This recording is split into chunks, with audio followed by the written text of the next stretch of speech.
Nokia के smart AC को application के थ्रू वाईफाई के थ्रू ऑपरेट करने के लिए आपको अपने मोबाइल फोन में एक स्मार्ट होम प्लस एप्लीकेशन डालना है और उसके अंदर रजिस्टर करना है। रजिस्टर करने के बाद आपको यूनिट को ऑन करना है, पावर ऑन करना है और फिर अपने रिमोट से ऑन करना है और रिमोट के ऊपर वाईफाई वाले बटन को कुछ सेकंड प्रेस एंड होल्ड करके रखना है और SE लिखा हुआ आएगा एसी की डिस्प्ले पर और वाईफाई का सिंबल ब्लिंक करने लगेगा।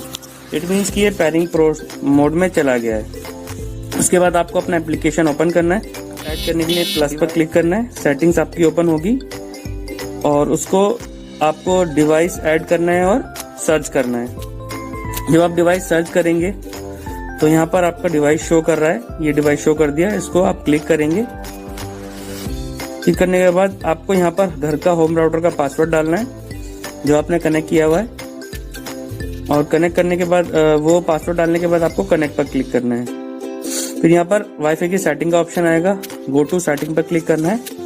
वाईफाई की सेटिंग के अंदर जब आएंगे आप तो यहाँ पर आपको नोकिया के एसी का हॉटस्पॉट का नेम शो होगा, नोकिया लिखा होगा और आगे कुछ नंबर्स होंगे, उसको कनेक्ट करेंगे क्लिक करके और बैक आ जाएंगे। अभी एप्लीकेशन के अंदर ये पेयरिंग प्रोसेस चल रहा है, एप्लीकेशन बाइंड हो रही है।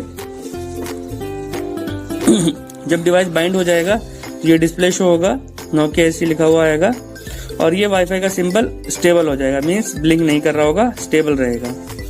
एसी को देखिए आप ऑफ कर सकते हैं, एप्लीकेशन से ऑन कर सकते हैं, टेम्परेचर इसका डाउन कर सकते हैं, आप कर सकते हैं।